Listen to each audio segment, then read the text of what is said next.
For those of you that don't know me, Owen just did an awesome representation of who I am and a little bit of my backstory, but I'm going to get into that real briefly as well too. I know that I don't have a whole lot of time, but I live for these moments. I only need 8 minutes, y'all. That's all I need. You know what I'm saying? So today I am going to be talking about this concept of choosing legendary. A little background on that is that over here at the Sales Rebellion, we're insane. And we can't just give something a simple title. We have to create mythological purpose behind everything.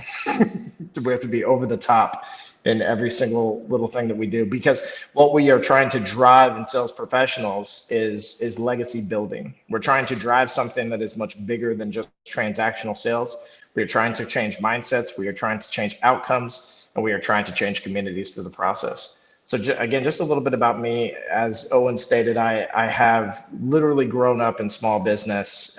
Small business owners are the original entrepreneurs, for those of you that are 25 or younger and don't know what that means. My dad actually ran a copier company from 1984 to 2012 when he sold it, and technically retired, but stayed in the back in a cubicle selling all the way up until he passed away from cancer in 2016. The man was an inspiration to me. He's my hero. He is the reason that I stand before you here today, and he's part of my journey, a big part of my journey. Closer to about 17 years old, I had been pursuing music for about 4 years at that point, wanting to become the best musician in Orlando, Florida. Started a band at 15, had aspirations to get signed, tour the United States, and we did that. We did a self-promoted tour back in, 2003. 2002. It feels like forever ago, y'all. I'm an old man now. I was just a kid, 17. We actually did 52 days on the road, and I learned sales in those 52 days. Not that I hadn't already been learning it from growing up in my father's office and learning from all the gentlemen and ladies that I had the pleasure of being around and enjoying the culture of.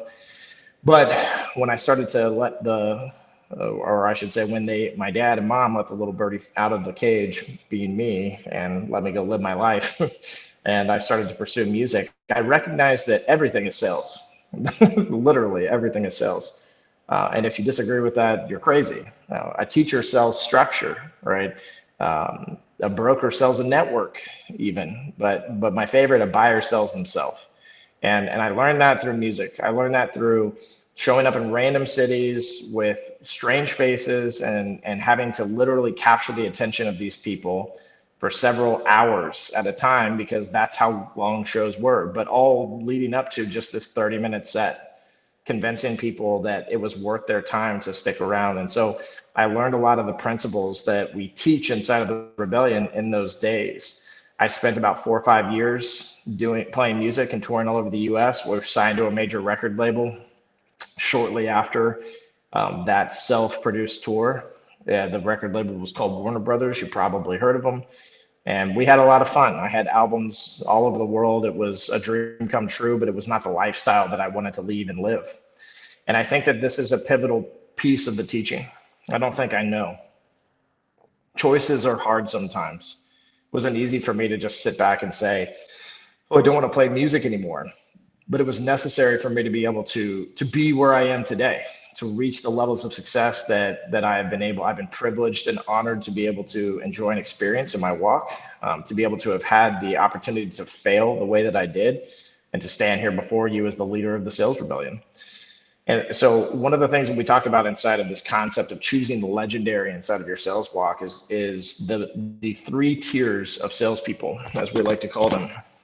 We're not trying to give salespeople a label just to say that. We're very inclusive in the way that we teach, but it's important to also see what the mainstream looks like from that perspective. And we believe that there's 3 tiers: the mediocre, the warrior, and the legend. And mediocre isn't a bad word. I don't want you to hear that and think that somehow we teach people that when they're mediocre, they suck, right? That's not it. There's a lot of people, and the majority of salespeople live in mediocrity. And what we mean by that is that they're shackled to KPIs, they're shackled to performance reviews, they're shackled to this concept of the number, and they're not thinking bigger. inside of their legend that they're trying to build, their legacy that they're trying to leave.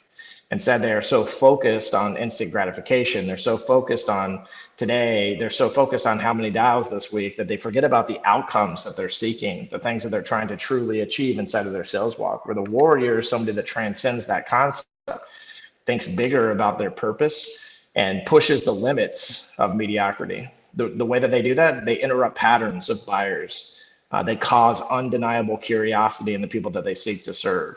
They take a completely new and fresh approach in the way that they personally brand or use things like LinkedIn in regards to sharing content or building communities. And then there's the legend. And we believe that the legend is the final stage. We believe that a true salesperson is a servant leader.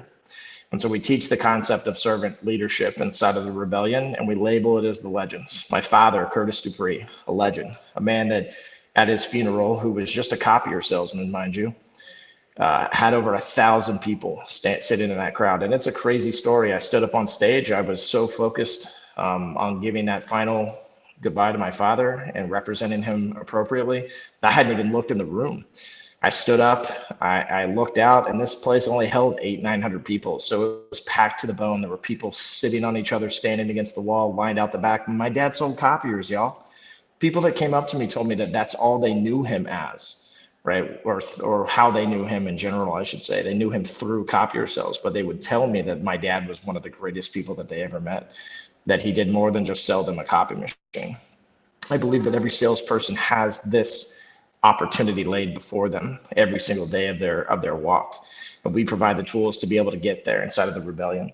One of those concepts is this identity of what we call the reason theory, to radically educate and share one's narrative. This goes to pitching, this goes to first appointments, this goes to a lot of outreach more than anything. And I brought you guys this. So this is what we called the copier brick back in the days of me selling, going door to door. So this is actually a stress ball. And I used to take this copier brick inside of organizations and I would hand it to the receptionist, and I would make a massive impact on that person by saying, hey, next time your copier breaks, I just brought you this gift. And there was an instructional guide that went with it, fully decked out. It was illustrated like a comic book strip, and it showed a man or a woman chucking this brick at a copy machine, that it would the brick on fire, and instructions telling them that it would produce instant healing for them. This is the concept of radically educating people. Your cold calls are boring. People are sick of the same old script. What they need is impact in their life. What they need is to be radically educated. What they need is undeniable curiosity in who you are, the culture that you bring, and the ecosystem that your business lives in. And this is the concept of choosing legendary inside of sales. There's a lot more to it in regards to the way that we look at territory, which we rebrand as community, which the way that we look at this identity of marketing, which is what we call the chest of wonder or the sales wonder theory. But if you get anything out of these 10 minutes, what I want you to really think about is the identity of your specific walk. You don't have to go around with bricks, but you got to have the mindset of, why am I different than the other 17 sales reps that are, even if they're not your competitors, that are calling on these people asking for appointments? What makes me worth their time? And with that, I want to thank everybody at SaaSGrowth2021 for letting me out, especially this guy right here, James. Appreciate the opportunity to be able to speak to the audience, and you guys have a great lineup today. I'm excited to watch it myself too.